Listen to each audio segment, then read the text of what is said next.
Hey, how's it going? I'm Dallin Shakespeare. Hey, I'm Tim Blacker. Good to meet you, Tim. As you know, I'm interviewing for the marketing position, and just wanted to go through a couple of things and run through that interview with you. So I brought an extra copy of my resume in case you didn't have one with you. Thank you. Tell me a little bit about yourself. Well, I'm sure you get a lot of generic answers with this, motivate, everything like that, driven, whatever. But the thing that separates me from the pack is just the fact that my personality type, it's very disciplined, and I'm a go-getter. One of the reasons that I'm like that is just because I grew up actually working on a farm. I know this is, working in New York, it's a drastic difference, but at the same rate, I know that I have the ability to work hard. I've been taught the principles of business, and then actually I've been involved in a lot of extracurricular activities since I was from a young age up, with both sports as well as business. Okay. So why should we hire you? Well, that again actually plays back to kind of how I got here. So started out, I've been part of my family business for the first 18 years of my life, and then I had a lot of sports with that. I know you guys obviously are a sports ad agency, and you work with a lot of professional athletes, which has been a dream of mine since I was a child. Most of us want to be professional athletes, but are either too short or uncoordinated or whatever it might be that disqualifies us. So one of the best things that I saw out of your company is the opportunity to work with sports, do something I love, and do something I'm good at, which is business. I lettered in 4 sports in high school and was a co-captain for a state championship team. Unfortunately, a month before my workouts with the college teams, I actually fractured a vertebra in my back, so I couldn't go play. I know that that's something that you guys look for, is some experience in collegiate athletics, but what I've done is actually compensated on the other side of sales and business, where the last 5 years I've spent the majority of my time actually improving my marketability and sales skills. Okay, so what would you consider your major strengths? Definitely the sales skills, like I just hit on. The fact that I have worked in a door-to-door sales environment has given me the opportunity to learn how to build rapport with customers, to be able to sell my product, and more importantly, sell myself. Really, as you'll get to know as you know me, I'm very honest, I'm very upfront, but at the same rate, it's in a friendly way. It's well represented, and so really, my communication skills have always been something that have distinguished me. I love people, I love talking to people and working with people, and an example of that is both with the sales. I also, as you can see, was a service volunteer for 2 years. Those 2 years I actually just worked explicitly with people, trying to help them live better lives, trying to help them clean up some bad habits that they may have, and just really devoted it to people. Okay. So what would you consider some of your major weaknesses? That's an interesting question. One of the biggest things that I've seen as far as my character goes is that if I have a project that I'm facing that is extremely large, it can be a bit daunting for me. I'm going to be honest with you. Sometimes it'll be a huge project that I don't want to get started on, and so I'll procrastinate it. But the one thing that I've found that I actually have learned to cope with that is that I'll take a big project and I'll break it down into smaller facets to where it's more subsections that I can set goals for. And by setting those goals and deadlines for each subsection, I'm able to get them done, do it at an efficient time. And what I found is I have better results because I do it on a much smaller scale to where I look at every detail. Okay, so how does your previous experience relate to the job that we have here?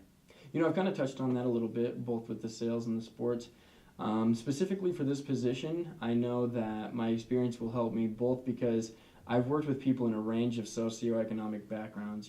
I know you represent athletes such as Chris Paul and down to people that nobody would even recognize in a police lineup. There are those athletes out there, and obviously they're your clients, and you want to satisfy them. I know, having worked in affluent areas in Fairfield County, Connecticut, that the demands of the affluent really aren't that different. The demands are a bit different, but the personalities, they're just as easy to work with. If you know the people, you respect them, you respect their time, and they can see that you're doing everything you can to actually help them. And so that along with my sales ability to where we can get some different deals through endorsements or whatever it may be are definitely assets that'll help your company.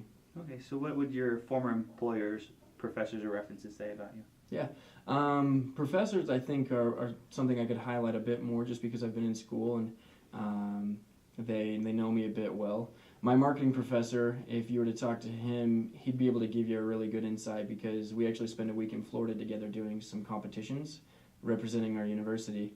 And he'd be able to explain to you how I was still able to achieve second place honors in the nation for international marketing and still be able to have a good time, appreciate the people who are around me, and articulate my thoughts, as well as breaking down case studies, doing analysis, because that was something that we did in that position. Was we actually took case studies, we came up with different promotions and product mixes to do, and so he'd be able to highlight the fact that I'm a disciplined student who always did well in my classes, that I work well with other people, and that I'm a really easygoing, friendly person to be around.